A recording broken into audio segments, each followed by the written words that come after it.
Las fallas por fatiga de los sistemas de tubería presentan un peligro muy real en ciertas condiciones. Los sistemas de tuberías bien diseñados e instalados no deberían ser susceptibles a tales mecanismos de falla. Pero predecir vibraciones en sistemas de tuberías en la etapa de diseño realmente es muy difícil, especialmente si hay fuentes mecánicas de tensiones cíclicas o vibraciones, como por ejemplo bombas o compresores reciprocantes. De acuerdo a lo establecido en el estándar API RP 5571, el agrietamiento por fatiga es una forma mecánica de degradación que ocurre cuando un componente se expone a esfuerzos cíclicos durante un periodo prolongado de tiempo. Por ejemplo, carga dinámica debido a vibraciones producidas por máquinas reciprocantes, golpes de ariete o flujo de fluidos inestables, que a menudo resulta en un agrietamiento repentino, inesperado a nivel de soldadura o en algunos casos hasta de las paredes del tubo. Estas tensiones pueden deberse a cargas mecánicas o ciclos térmicos y suelen estar muy por debajo del límite elástico del material. El cálculo del factor de daño por fatiga mecánica propuesto por el API RP 581 en su metodología de generación de planes de mantenimiento o inspección es un procedimiento documentado como este que muestro acá, que se centra en los efectos de la carga mecánica y no térmica y a nivel de tuberías de proceso. Uno de los factores que mayormente genera este mecanismo de daño es el cambio en las condiciones originales de diseño, tales como por ejemplo falla de los soportes de la tubería, el aumento de vibración por desbalance en la maquinaria reciprocante, por ejemplo, vibraciones de válvulas de alivio de presión durante perturbaciones en los procesos, cambios de flujo y ciclos de presión sumatoria de pesos en conexiones o ramales sin soporte, es decir, lo que llamamos el efecto péndulo a nivel de tubería. Puede entonces hacer esto que un sistema de tubería sea susceptible a este mecanismo de deterioro llamado fatiga mecánica.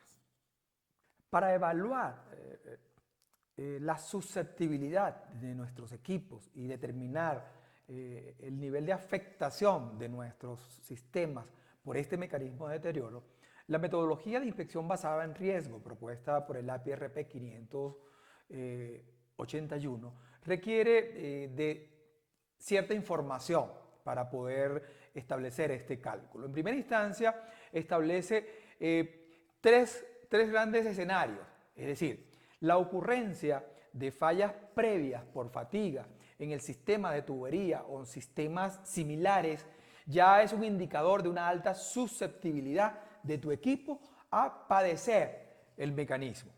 Como segundo elemento, si existe ya de entrada un proceso de vibración visible o audible en el sistema de tubería. Eso hace ya al equipo susceptible a la falla. Y por último, pues la existencia de una fuente de vibración mecánica o cíclica dentro de un rango de longitud de 50 pies o 15 metros, conectada de forma directa a la tubería, a la estructura de la tubería.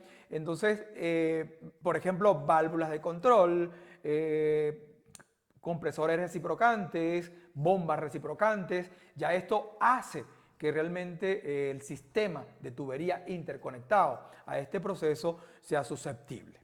Hay otros elementos de información que requerimos que seguidamente pues comparto con ustedes. El estándar API RP 581, también conocida como la práctica recomendada asociada a la metodología para desarrollar la inspección basada en riesgo, nos lleva de la mano, nos da un paso a paso para poder calcular este importante factor de daño. Y dentro de las cosas que nos aporta es un cuadro para identificar cuál es la información que necesitamos. Y eso es parte de lo que vamos a ver en este momento.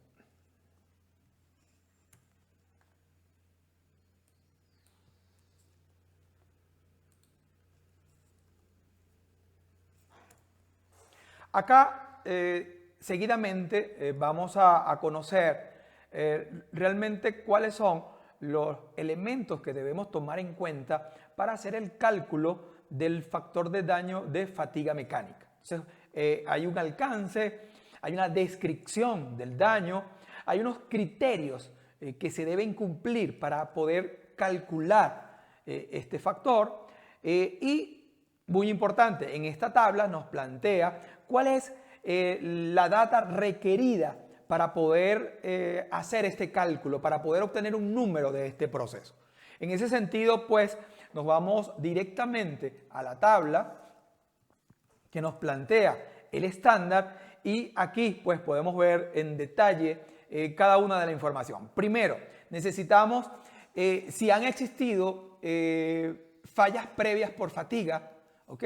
Debemos identificar la cantidad. ¿Cuántas fallas han ocurrido previamente por fatiga mecánica que se hayan identificado?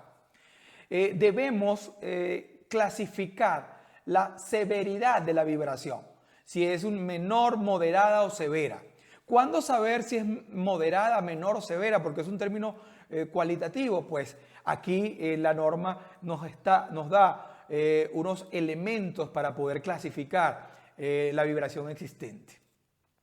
El número de tiempo o el tiempo que tiene el equipo vibrando. Es decir, si un equipo tiene muchísimo tiempo vibrando, significa pues que a lo mejor el sistema tiene muy baja susceptibilidad porque no ha ocurrido la falla. Mientras que si tiene poco tiempo vibrando, hay mayor probabilidad de que ocurra la falla porque hay un nivel de incertidumbre en cuanto al efecto que pueda tener el proceso de vibración y plantea un efecto en función de un tiempo que la misma norma acá te lo plantea. Fuentes cíclicas pegadas directamente al sistema de tubería, válvulas reciprocantes, presiones de descarga de tuberías, entre otros aspectos.